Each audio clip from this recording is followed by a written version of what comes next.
grazie per questo pensamento.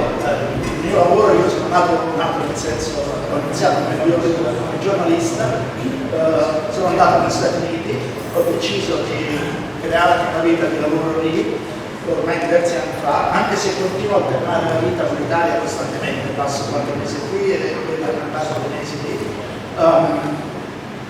Dal giornalismo mi sono subito appassionato allo scrivere libri, in particolare a scrivere storie di vita, la passione di raccontare storie di vita come esempio, come un po' storie motivazionali, dedicate a tutti, ma in particolare ai giovani, per dare loro degli esempi da seguire o comunque per ispirarsi, è stato sempre il mio interesse.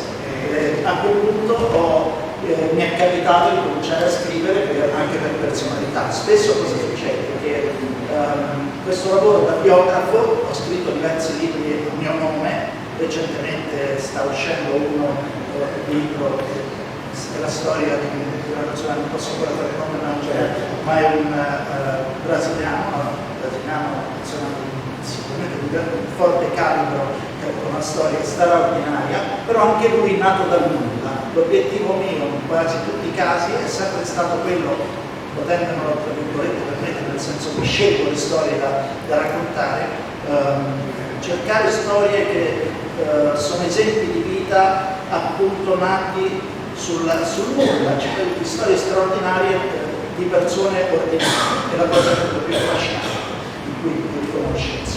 Ho scritto biografie per italiani, per italo-americani, per americani, ho scritto in America, ho scritto in Australia, in Sudafrica.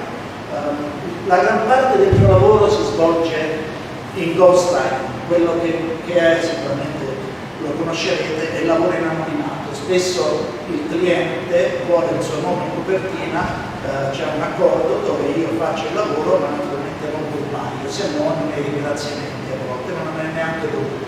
Questo è il 70% del tipo di lavoro che faccio, questo è nel caso delle grandi personalità. Spesso troviamo libri in libreria di persone che ormai se ne vedono di tutti i colori, tutti i libri, e ci chiediamo quando trova il tempo, come fa. Questo mestiere negli Stati Uniti o comunque nel paese anglosassone è un classico, è molto ben riconosciuto anche a livello professionale. In Italia stenta ancora, ma sta emergendo molto. È un ruolo che devi fare se non hai un fortello, perché non avrai il tuo nome in copertina, però è bellissimo per quanto mi riguarda, perché ogni storia che vado a raccontare è una storia in cui mi immergo per tanti mesi, di incontri, di viaggi, per spostarmi a raggiungere queste persone, per raccogliere non solo la loro vita personale, professionale, ma molto della vita personale, quindi famiglia, cosa l'ha portato ad avere il successo che ha avuto, il percorso di successi, insuccessi, fallimenti, rinascita sul fallimento, cosa importantissima. Questa è la parte che mi appassiona di più, raccontare il percorso umano di chi poi è diventato molto famoso, l'aspetto umano.